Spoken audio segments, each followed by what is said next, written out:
With modern digital cameras and monitors, you can now completely control your camera from your external monitor or even your smartphone, which is crazy. In today's video, I'm gonna tell you about the practical limitations that it has, how it works, and if it is a feature worth investing for you as a filmmaker. Coming up. Hi guys, my name is Paul. I'm a German-based cinematographer, and this channel is all about filmmaking, gear reviews, but also DaVinci Resolve tutorials. So if that's something that you're interested in, please consider subscribe. It's free and it helps me. So please support the channel by just subscribing or even just hitting the like button. Thank you. So Portkeys and SmallHD are the name of the game here, because with them you can control your camera. Both of them are using totally different methods. Each of them has their advantages and disadvantages. Starting with the more broader and more simple version, which is used by Portkeys, it uses Wi-Fi to connect to your camera. And the great thing is, since modern cameras are more and more using Wi-Fi, you can connect it to almost any camera. We are talking Red, we are talking Blackmagic, we are talking Zcam, Sony, Panasonic, you name it.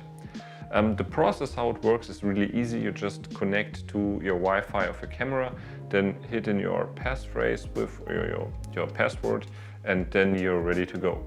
The control features that it gives you are, I think the most necessary one, like changing your f-stop, changing your ISO, shutter speed, resolution, things like that.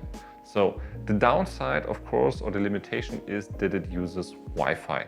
And let's say you are in an environment with a lot of interferences, it can happen that you can't control or can't connect to your camera. It never happened to me, but I think with Wi-Fi that's always a point of failure that can happen. Now let's come to SmallHD, which is using a more specific but also more safer method.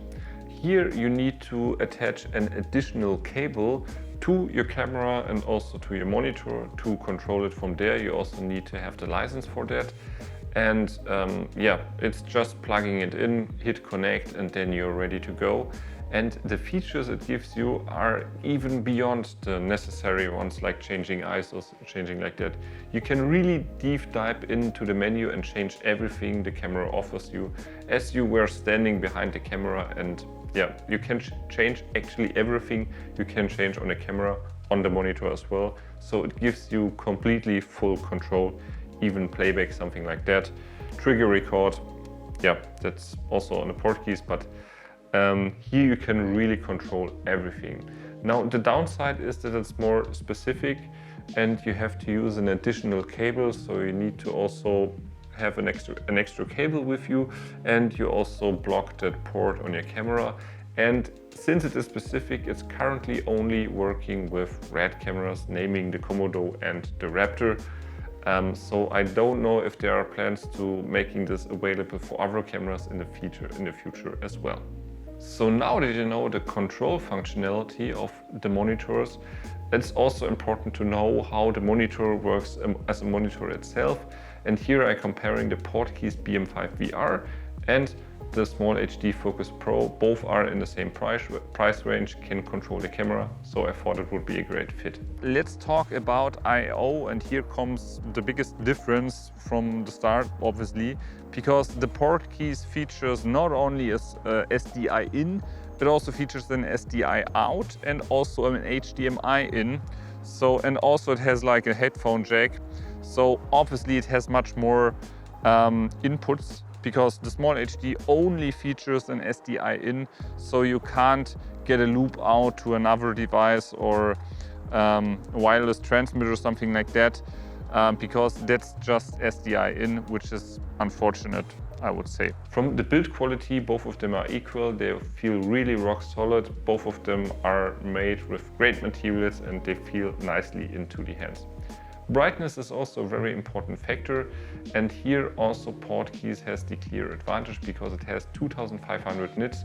So in bright sunny light you can clearly see everything, and that has always been, for me personally, I'm using SmallHD since years basically, a downside, because also the Focus Pro has just 800 nits It's okay when you're indoors or if the weather outside is cloudy, but when the sun is out, it's really hard to see. But also let's talk about battery and power consumption. Since the SmallHD is an OLED display, it drains no power basically. And with a normal NPF battery, like a little bit of the bigger ones, you can run this monitor for a whole day. And here it has like 13 watt hour of a battery draw, which is, I think, quite, it's a decent amount. So you can expect from a bigger battery that it will last you like 2.5 hours, something like that. So make sure to pack in enough batteries when using the Portkeys. There I also have to give a clear advantage to SmallHD, because from the color accuracy I found with all my SmallHD monitors that I have, they are really color accurate.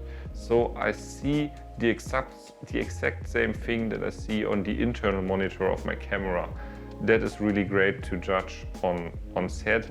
On the Portkeys, I feel like it has an really ever so slight yellow tint.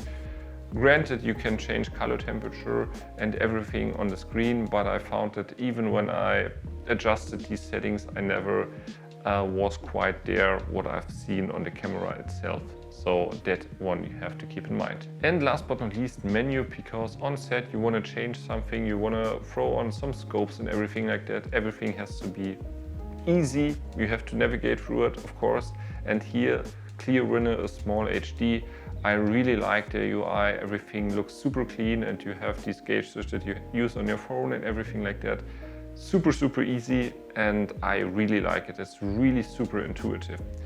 On the Portkeys, you have these weird gestures from swiping up, swiping down, swiping left and right, and everything is a little bit confusing. And also I feel like the screen or the menu looks a little bit like comic-y, so therefore it doesn't look as high quality as, for example, on a SmallHD. So here, clear advantage to SmallHD. By the way, if you're asking yourself how I'm gonna lit my colorful background there, here Freewell did send me some tube lights that they have, so really great. They are fully RGB, they come in the bigger ones and in the smaller ones, and they're even magnetic, so really great. You can change everything like color temperature, also fully RGB as I've said, and you can control them via an app. And I think, yeah, that's really great. If you want to use them, want to check them out for yourself, I will link them for you down below. So just check them out. I really enjoy using them, honestly. But now let's really come to the conclusion. Is it really worth it for you as a filmmaker to buy a Portkeys monitor? So my honest opinion on that, I really like the monitor from now on. And I think, which is really handy, that it has so many in and outputs for that price. You normally only get with higher end SmallHD monitors, which cost up to 1,000 euros and more. And they are around in the same price range. It's around $800, 800 euros, something like that. With the SmallHD, it's already included then that you have red control, but without them, it's a little bit cheaper.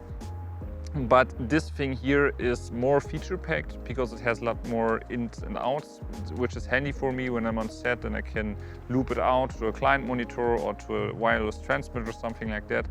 That's really handy that I can do that. And also I can shoot inside, I can shoot outside. I don't have to worry about it.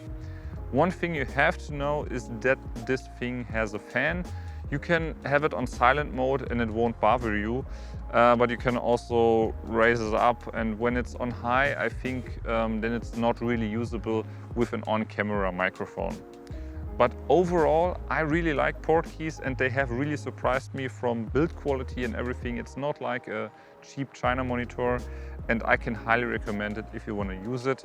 Just keep in mind that the color accuracy is, you have to keep in mind that the image is a little bit warmer than what you actually get. But other than that, I think, and also from the menu, as I've told, they can do a little bit better job. But other than that, I think it's a great monitor.